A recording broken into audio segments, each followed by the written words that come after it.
seperti program di salah satu stasiun televisi. Saya sebut inisialnya ANTV, kan inisial itu ya. Nah, itu ada programnya namanya Penghuni Terakhir. Zaman orang-orang dulu pasti tahu itu. Yang paling terakhir itu yang mendapatkan bonus dan hadiah terbesar, betul? Dan ini sejalan dengan sabda Rasulullah SAW, yakni innamal a'malu bil khawatim. Sungguh amal yang paling menentukan itu adalah yang paling akhir. Kita pasti merindukan husnul khatimah. Kita pasti merindukan di mana meninggalnya kita saat kita sujud di hadapan Allah Subhanahu wa taala. Ada kemarin video imam di Makassar, itu salah satu masjid ternyata terekam meninggal dunia pada saat bersujud. Dan itu adalah kematian yang sangat indah karena husnul khatimah. Dan ketika kita masuk di bulan suci Ramadan, kita pengennya apa? Juga mendapatkan akhir yang baik, yakni apa? Kita berhasil menyelesaikan, menuntaskan seluruh program yang Allah inginkan harus kita jalankan di bulan suci Ramadan. Masyarakat muslimin wal muslimat sidang tarawih dimuliakan oleh Allah Subhanahu wa taala. Sebuah pertanyaan untuk kita semua. Ini ada teka-teki yang kalau dijawab ada hadiahnya. Mau hadiah? Siapa yang mau? Hadiahnya ini saya bawa satu, which is ini untuk yang bisa menjawab. Tapi hadiah ini bukan untuk yang jomblo, berarti yang sudah menikah. Maaf ya jomblo ya, nanti-nantilah. Nah, hadiah ini untuk Pak Sutri, bagus untuk kehidupan rumah tangga. Dan saya mau kasih teka-teki.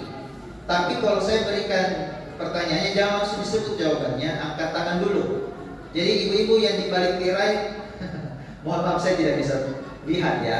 Nah, yang jelasnya yang bisa saya lihat, yang duluan angkat tangan maka mendapatkan hadiah ini. Siap? Pertanyaannya adalah berapa hari berkewajibannya seorang muslim melayani tamu yang datang ke rumah? Saya dengan gercep ini mata saya tidak bisa bohong, langsung silakan Pak, sebutkan langsung berapa hari? Saya pernah dengar katanya 3 hari. Nah, di sini kan ada kiai, ada ustadz ini, tabe, tolong dibantu. Apakah benar jawaban salah satu jamaah dan juga pengurus masjid kita ini? 3 hari katanya. 3 hari. 3 hari. Bagaimana, sepakat? Ya harus sepakat karena begitu dalilnya ya. Selamat Pak, dapat hadiah, boleh dimaju ke depan. Sekalian saya kasih brosur ikhtiar haji tanpa antri, bisa berangkat tahun ini. Amin. Selamat. Oh iya, boleh. Pak Niji, waktu ini karena saya di sini ceramah 20 menit. Nah, berarti setengah menit ini tidak terhitung ya.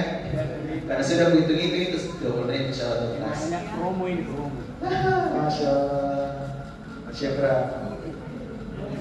Ya, 1, 2, 3. Ya. Alhamdulillah. Sama-sama. Nah, mohon maaf ya, hadiahnya cuma 1, jadi jangan lagi tangan. Cukup. Nah, izin kita mulai. Jadi pertanyaan tadi itu sebenarnya mengawali dari ceramah kita terkait dengan melayani tamu. Tapi tamu di sini bukan tamu manusia yang Allah datangkan untuk kita, tetapi ada tamu yang lebih spesial dan amat spesial, dan ini sekali setahun datangnya. Dan kita melayaninya, mohon maaf, mungkin tidak semua orang akan sanggup melayani tamu. Apalagi kalau tamu manusia lebih dari 3 hari. Bagaimana perasaan kira-kira kalau sampai 6 hari, 10 hari, 20 hari, pasti jenuh, capek, lelah, dan menggerutu pikir, selalu kan. Tapi gak enak juga mau mengusirnya. Padahal kewajiban kita cuma 3 hari, betul?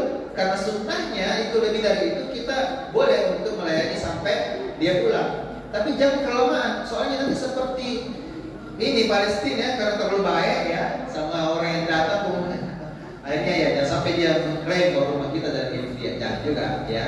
Maka kita harus merdeka juga. Nah, ada tamu yang Allah inginkan untuk kita, yakni kita layani dengan sebaik-baiknya dan wajib hukumnya 29 hingga 30 hari. Tamu ini bernama bulan suci Ramadan. Tidak sebarang orang bisa melayani tamu Ramadan ini. Faktanya masjid kita saja di awal malam Ramadan, saya yakin ini pasti biar aslinya ini tidak mempan ini, saya yakin bahasanya kita kan pasti ada yang berkeringat. Tapi sekarang mulai kita agak sejik-sejik tidak berkeringat nih, betul? Siapa yang semangat ini? Saya rasakan soalnya juga di beberapa masjid di awal. Karena padat. Tapi lihat apa yang terjadi belakangan ini, semakin kesini semakin jelas bahwa memang penghuni terakhir yang memang siap untuk melayani tamu yang Allah utus untuk kita ini memang tidak sembarang orang.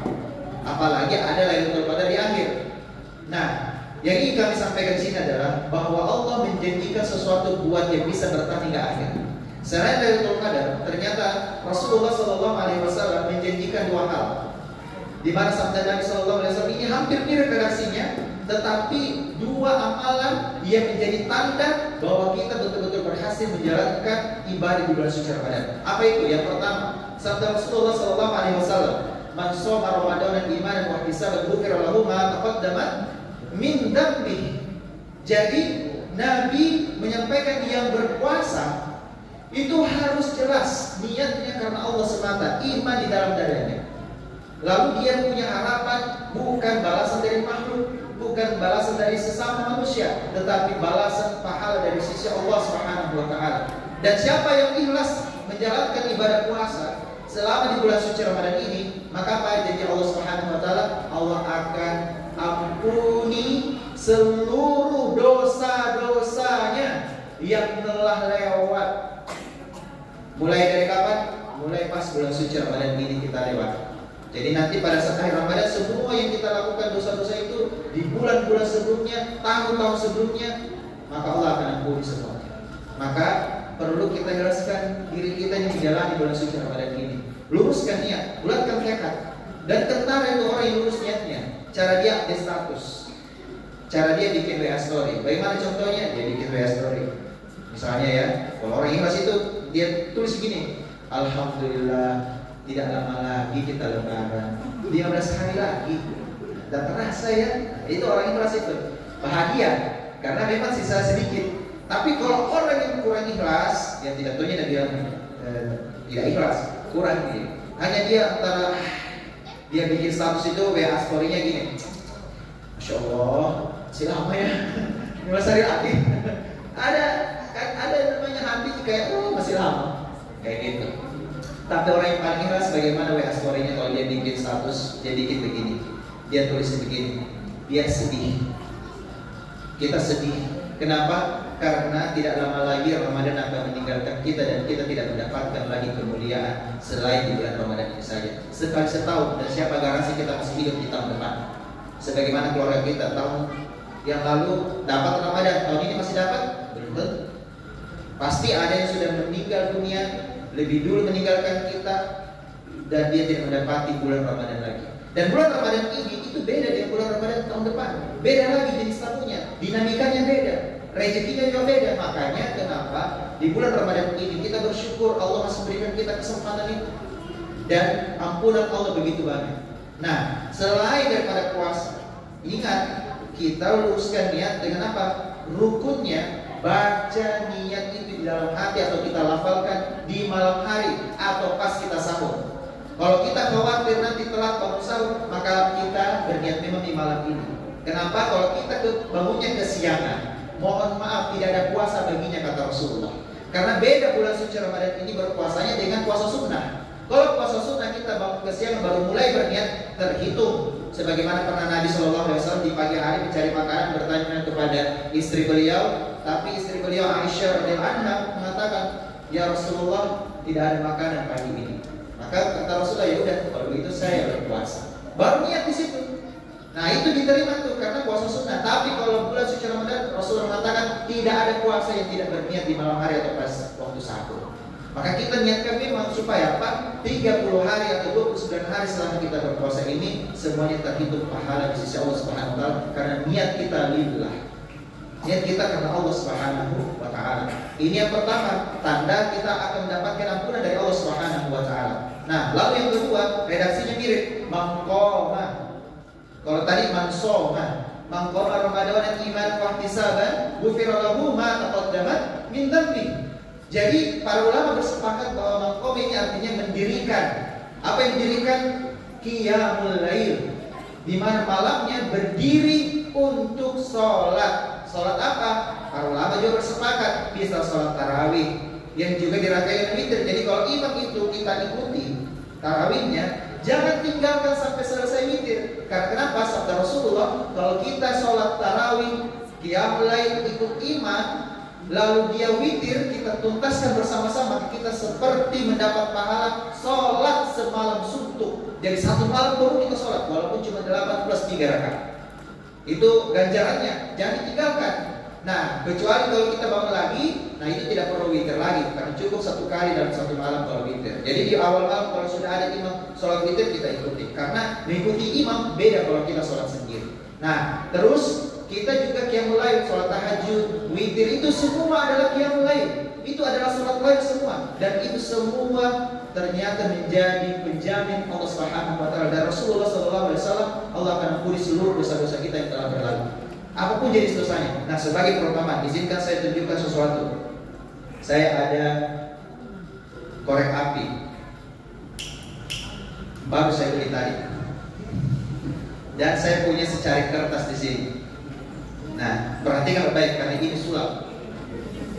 Seperti biasa dan tahun ke tahun selalu cari bahan sulap apa lagi ya. Nah, kebetulan saya menyiapkan lagi satu bahan. Nah, di sini ada tulisan dosa-dosa manusia. Dimulai dari dosa ada munafik, makruh, dosa kecil, dosa besar, syirik, putus asa. Ini bagian gambaran besar dari dosa-dosa. Detailnya lebih banyak. Kalau dosa besar itu banyak sekali, yakni di mana durhaka sama orang tua, kita mencuri, kita berjudi, minum alkohol, itu semua adalah dosa-dosa besar. Dan pasti banyak contoh-contoh lainnya. Belum lagi dosa kecil, banyak juga. Nah, tapi di antara semua dosa-dosa ini kita harus yakini bahwa Allah itu tidak menuduh kita sebagai pendosa, tetapi memanggil kita dengan panggilan sayang. Wahai hamba-hambaku yang melampaui batas. Ternyata Allah sangat sayang sama kita. Sebesar apapun dosa kita, walaupun sebesar gunung, maka ampunan Allah juga datang dengan sebesar gunung. Jangan pernah kita berputus asa, karena dosa terbesar ternyata bukan dosa besar, bukan munafik, bukan syirik. Di sini ada namanya putus asa. Kenapa putus asa menjadi ranking tertinggi yang paling dibenci oleh Allah Subhanahu wa taala? Bahkan Allah mengatakan kalau perlu cari foto yang lain kalau pesimis. Kalau kita pesimis dalam hidup, itu pesimis, penyakit si miskin. Kalau optimis, obat paten anti miskin. Orang yang pesimis itu Allah langsung suruh cari foto yang lain selain dari Allah. Kenapa? Karena putus asa itu seperti orang ateis. Ateisnya ateis kecil, karena dia tidak meyakini pertolongan Allah Subhanahu wa taala. Beda kalau orang syirik. Orang berbuat syirik dia tetap menyembah Allah, tapi dia pakai batuan lain. Dia pakai berhala, dia pakai batu-batuan, dia pakai jimat-jimat. Naudzubillah. Sedangkan putus asa tidak ada untuk Tuhannya. Sampai akhirnya banyak bunuh diri, sampai ajak keluarganya, naudzubillah, itu bahaya sekali. Itu walaupun dia misalnya punya agama lain selain Islam, kalau dia putus asa bunuh diri juga. Makanya jangan heran, banyak negara-negara itu menyiapkan bangunan, bahkan gunung, tempat untuk bunuh diri saja. Bayangkan itu, di Swedia, di Jepang itu ada disiapkan tempat untuk bunuh diri. Naudzubillah. Karena kenapa? Banyak orang putus asa. Nah, ingat, putus asa Allah akan tetap ampuni kalau kita minta ampun, taubatun nasuha. Maka apa yang terjadi kalau kita minta ampun sama Allah? Ingat, jangan membakar diri. Kertas ini ibarat diri kita. Jangan dibakar kertasnya, yang dibakar dosa-dosanya saja. Bagaimana caranya? Lihat baik-baik. Putus asa. Kita mulai hapus dulu dari sini, menghilang. Dan apa yang terjadi? Putus asanya lenyap. Lenyap putus asa. Setelah itu gampang yang lain. Nah, sekarang kita lihat apa yang terjadi sama yang lain. Saya dari belakang dik, kita lihat baik-baik. Dosa munafik ini. Munafik itu paling tinggi setelah putus asa. Baru syirik. Apa yang terjadi dengan dosa syirik? Hilang juga Ustaz. Lalu dosa besar. Nih, dosa besarnya hilang juga. Ini pulpen ini banyak. Ini pensil, pulpen. Nah, lalu dosa kecil. Nah, dosa kecil juga Allah ampuni.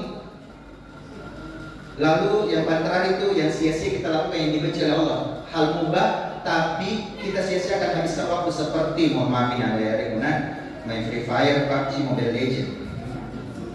Kalau mau ki bagus, nah yang ki Mobile Legend, Mobile Banking. Nah itu apa itu aslinya, nah itu bagus ya. Mobile Banking itu tunggu transfer dari bisnis online-nya, alhamdulillah. Nah, makruh hilang juga. Nah yang tidak akan pernah hilang adalah ampunan Allah Subhanahu Wa Taala selama ajal kita, ruh kita belum keluar dari kerongkongan kita, ini tidak akan hilang, tidak akan lenyap. Dibakar bagaimanapun, dia tidak akan hilang. Dari belakang, dari depan, Allah Maha Pengampun. Jangan pernah berputus asa dari rahmat Allah. Jangan pernah juga menjudge orang lain, itu kau neraka. Jangan juga. Karena Allah bisa saja malam hari ini orang yang kita tuduh masuk neraka, dia meneteskan air matanya di malam hari, taubatun nasuha kepada Allah Subhanahu Wa Taala, dia sholat. Seluruh dosanya diampuni, sedangkan kita masih berprasangka buruk sama saudara kita. Lalu apa yang terjadi? Ingat, ada dosa yang tidak diampuni oleh Allah, harus langsung minta maaf sama orangnya, yakni terkait dengan hak-hak orang lain. Allah ampuni semua dosa. Tetapi kalau kita misalnya ambil sandalnya orang, pernah kita tukar secara sengaja karena hilaf, sandal di masjid apalagi, karena kita ambil yang lebih baik, simpan yang lebih buruk, maksudnya yang buruk itu punya kita, itu harus segera dikembalikan. Bahaya, harus cari tahu di mana itu yang punya. Maka waspada, jangan sampai tertukar sandalnya. Alhamdulillah kalau yang tertukar lebih buruk yang kita dapat. Seperti saya contoh, ada orang yang tukar sandalku, mirip sandalnya, tapi dia dapat sandalku yang lebih buruk. Sandalku sudah ada lecet-lecetnya, bekas-bekas cat, tumpah-tumpah, dan itu terjadi di Masjid Bulukumba. Saya tunggu 30 menit, tidak datang-datang. Bingung mainnya bagaimana, mau pulang, mau balik ke Makassar. Dan saya minta izin sama pengurus masjid hari ini, capek mah tunggu ini. Karena ini sandal mirip, tapi bukan ini sandalku. Aku lecet, ini bagus sekali, bagus sandal kulit. Nah akhirnya apa bilang ke pengurus masjid, begini Pak, kami bertanggung jawab. Kalau ada yang cari, pokoknya beres nih, jalan ini. Alhamdulillah saya dapat yang lebih baik, atau aman di saya. Beda kalau yang sengaja cari sandal yang lebih baik, bukan. Nah itu hak seperti itu kita harus kembalikan. Uang yang kita curi, apalagi mohon maaf para koruptor, tidak akan selesai urusannya di akhirat sampai uang yang dia ambil dari milik negara, apalagi milik rakyat, maka seluruh pahalanya akan ditarik semua, transfer pahala. Mohon maaf, hak orang lain itu akan masih belum tuntas di akhirat. Allah ampuni dosa, tetapi mohon maaf kalau orang ini tidak ridho atas haknya yang kita ambil, maka terjadi transfer pahala. Kalau habis di pahalanya ini orang, mohon maaf, dosa kita saya yang tertransfer ke dia. Dan kita ini orang yang paling beruntung, dan dia orang yang paling merugi. Kalau kita jangan sampai seperti itu, jangan sampai.